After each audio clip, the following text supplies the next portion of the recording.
বলো।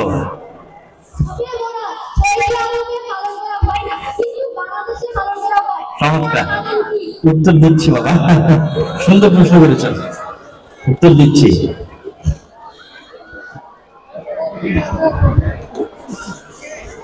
শবে বরাত বাংলাদেশে যে নিয়াতে পালন করা হয় সেই নিয়াতটা আসলে লাইলাতুল কদর। যে নিয়াতে বলতে এই রাতে হয়তো ভাগ্য নির্ধারণ হয়, এই রাতে হয়তো কোরআন অবতীর্ণ হয়েছে, এগুলো সবগুলো কিসের বলতো? লাইলাতুল কদর। আর লাইলাতুল কদর কোন মাসে আছে? রমজান মাসে আছে। তাহলে আমরা যেই যেই কারণে শবে বরাত আমাদের দেশের মানুষ পালন করে, ওই ওই কারণে আসলে কি পালন করা উচিত? লাইলাতুল কদর পালন করা উচিত।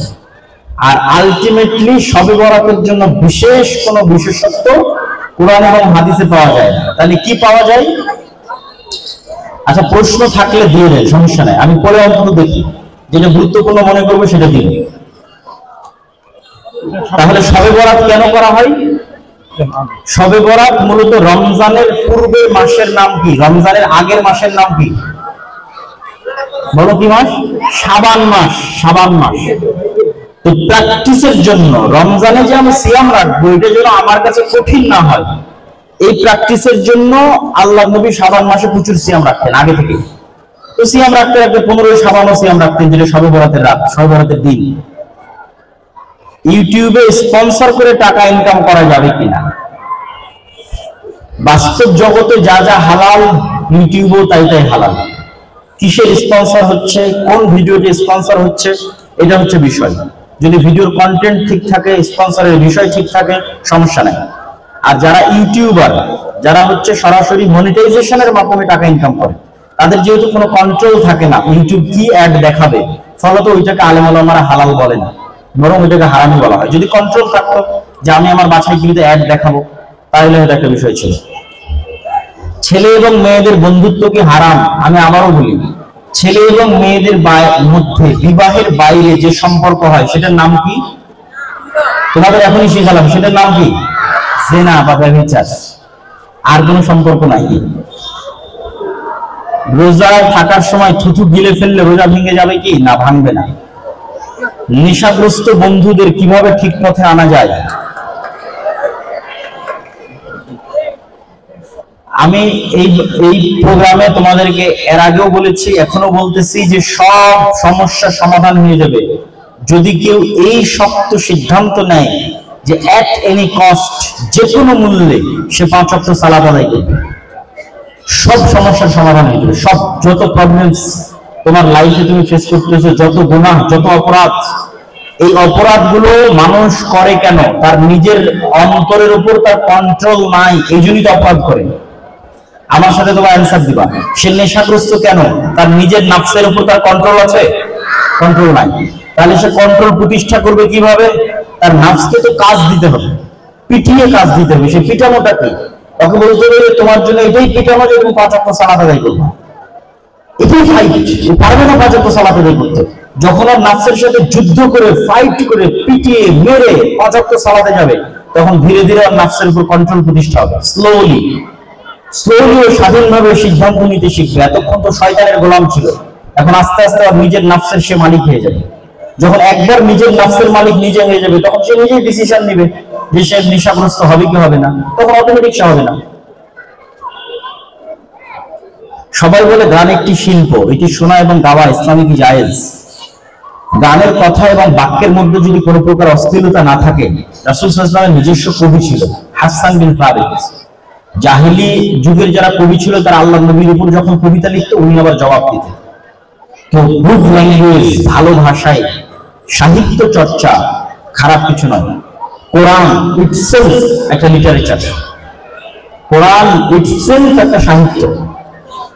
কিন্তু যখনই তার মধ্যে ব্যাড কালচারকে প্রমোট করা হয়, খারাপ এবং কুসংস্কৃতি, অপসংস্কৃতি, তখনই সেটা হারাম। বদ নজর কিভাবে সারানো যাবে? খুবই গুরুত্বপূর্ণ প্রশ্ন। বদনজর বাস্তব।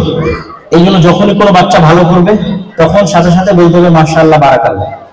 কোনো বাচ্চাকে আমরা শুধু অনেক কিউট কিউট ইত্যাদি বা প্রশংসা, খুব সুন্দর, বিউটিফুল, এগুলো বলে প্রশংসা করা যাবে না, এগুলো তো বদনজর হয়। প্রত্যেকটার সাথে যুক্ত করতে মাশাআল্লাহ অনেক সুন্দর, মাশাআল্লাহ অনেক ভালো, বারাকাল্লাহ, আল্লাহ বরকত দিক। তাহলে মুখের বদনজর এবং চোখের বদনজর থেকে হেফাজত হবে।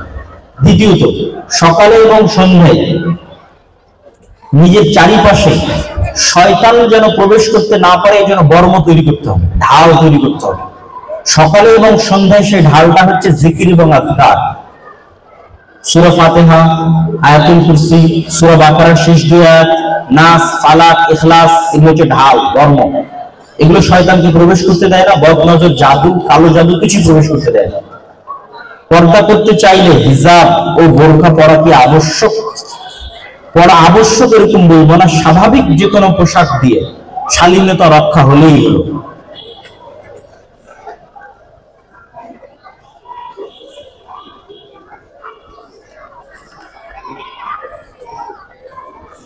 ইসলামে বিটিএস সাপোর্ট করলে কি হবে? বিটিএস কালচার এক প্রকার ভাবে এলজিবিটিকিউ কে প্রমোট করে, সেটি আমরা বুঝি অথবা না বুঝি, আমাদের নিজের জানতে অথবা অজান্তে বিটিএস কালচার এলজিবিটিকিউ কে প্রমোট করে, যা ইসলামের জন্য ক্ষতিকর সেটা বলবো না, মানব সভ্যতার জন্য ক্ষতিকর। মানব সভ্যতার জন্য ক্ষতিকর কি? আমি আমার বক্তব্যে তোমাদের সামনে তুলে ধরেছি যে শয়তান চায় মানুষকে তার স্বাভাবিক সম্মানের জায়গা থেকে নিচে নামিয়ে নিয়ে আসতে। এই জন্য মানুষের স্বাভাবিক চিন্তার মধ্যে বিকৃতি ঘটাইতে। মানুষের স্বাভাবিক গতি হচ্ছে পুরুষের মধ্যে পৌরুষত্ব বিরাজ করবে, মেয়ের মধ্যে মেয়েলি স্বভাব বিরাজ করবে, এবং পুরুষের মধ্যে যত বেশি পৌরুষত্ব বিরাজ করবে তত পৃথিবীতে শান্তি বিরাজ করবে। কেন? সে তার ফ্যামিলিকে কন্ট্রোল করতে পারবে, মাকে কন্ট্রোল করতে পারবে, স্ত্রীকে কন্ট্রোল করতে পারবে, পৃথিবীকে কন্ট্রোল করতে পারবে। আর যখনই বিটিএস কালচার প্রবেশ করবে তার সাথে সাথে এলজিবিটিকিউ প্রবেশ করবে, তখন ছেলেদের মধ্যে মেয়েলি স্বভাব বেশি হবে। আর যখন ছেলেদের মধ্যে মেয়েলি স্বভাব বেশি হবে তখন সাহসী বীর পুরুষের জন্ম হবে না। আবার বুঝুন, খালিদ বিন ওয়ালিদ, তারিক বিন জিয়াদ, মোহাম্মদ বিন কাসিম, ইখতিয়ারউদ্দিন মোহাম্মদ বিন বখতিয়ার খিলজি, এই যে মহা বীর পুরুষ যারা পৃথিবীতে গেছে, এই সমস্ত বীর পুরুষ কখনোই মেয়েলি স্বভাবের পুরুষের মাধ্যমে আসবে না। এই জন্য বিটিএস এর যে কালচার, এই কালচারে কখনোই পা দেওয়া যাবে না। বরং আমাদের সকলের জন্য একমাত্র অনুসরণীয় কে? শ্রেষ্ঠ কে? মুহাম্মদ সাল্লাল্লাহু আলাইহি ওয়াসাল্লাম। এটাই আজকে আমরা শিখলাম। মোবাইলে গেম খেলা, একই উত্তর যা আগে দিয়েছি। ইসলাম রাতের বেলা জিন বা খারাপ কিছু দেখলে ওই যে নাস, ফালাক, ইখলাস, আয়াতুল কুরসি, সূরা বাকারার শেষ দুই আয়াত সকাল সন্ধ্যায় মাও পড়বে, বাবাও পড়বে, তোমরাও পড়বা। যখনই তোমরা পড়তে বসবা এটা রুটিন বানাবা, যখনই বই খুলে পড়তে বসবা এটা দিয়ে শুরু করবা। শুরু কোরআন বলে আউযুবিল্লাহ পড়তে হবে, কে বলেছে? তুমি সায়েন্সের বই খুলো, ম্যাথের বই খুলো, গণিত খুলো, বাংলা খুলো, যে কোনো বই খুলো পড়তে বসলে আউযুবিল্লাহি মিনাশ শাইতানির রাজিম, বিসমিল্লাহির রহমানির রহিম, সবার আগে সূরা ফাতিহা, তারপর আল্লাহর নবীর উপর দরুদ, সূরা বাকারার শেষ দুই আয়াত, আয়াতুল কুরসি, নাস, ফালাক, ইখলাস, তারপরে রব্বি জিদনি ইলমা, আল্লাহুম্মা ফাক্কিহনি ফিদ-দীন। আমার সাথে বলো তো সবাই, রব্বি জিদনি ইলমা। আবার বলো, রব্বি জিদনি ইলমা। আবার বলো, রব্বি জিদনি ইলমা। কত সুন্দর একটা দোয়া, হে আল্লাহ আপনি আমার জ্ঞান বাড়িয়ে দেন। তো তুমি ম্যাথ পড়ো, সায়েন্স পড়ো, যেটাই পড়ো, কিন্তু আউযুবিল্লাহি মিনাশ শাইতানির রাজিম, বিসমিল্লাহির রহমানির রহিম বলে রব্বি জিদনি ইলমা তিনবার পড়ে পড়া শুরু করবা, সব পড়াই ভালো হবে।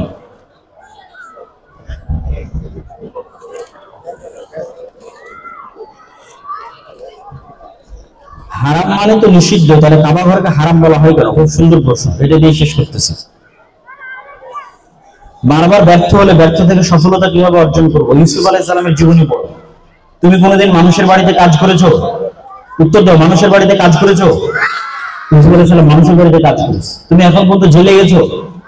ইউসুফ আলাইহিস সালাম 7 বছর জেলে খেটেছে। তোমাকে তোমার ভাইয়েরা হত্যা করার জন্য চেষ্টা করেছে? তাকে তার ভাইয়েরা হত্যা করার জন্য তোমাকে ফেলে দিয়েছে। তোমাকে রাস্তাঘাটে অপমানজনক অপবাদ দেওয়া হয়েছে? দেওয়া হবে। ইউসুফ আলাইহিস সালামের ঘাড়ে অপমানজনক অপবাদ দেওয়া হয়েছে, যে ধরনের অপবাদ দিলে মানুষ আত্মহত্যা পর্যন্ত করে। But he already continuously fighting, সব সময় ফাইট করতেই আছে, এবং ফাইট করতে করতে সবশেষে সফল হয়ে গেছে। মন্ত্রী, বাদশা, রাজা, আল্লাহর উপর অগাধ আস্থা এবং বিশ্বাস মানুষকে সেই ফাইট করার সুযোগ করে দেয়।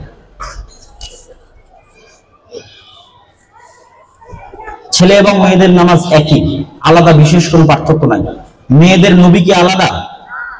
না, মেয়েদের নবী মুহাম্মদ সাল্লাল্লাহু আলাইহি ওয়াসাল্লাম। মেয়েদের নবী কে? মুহাম্মদ সাল্লাল্লাহু আলাইহি ওয়াসাল্লাম।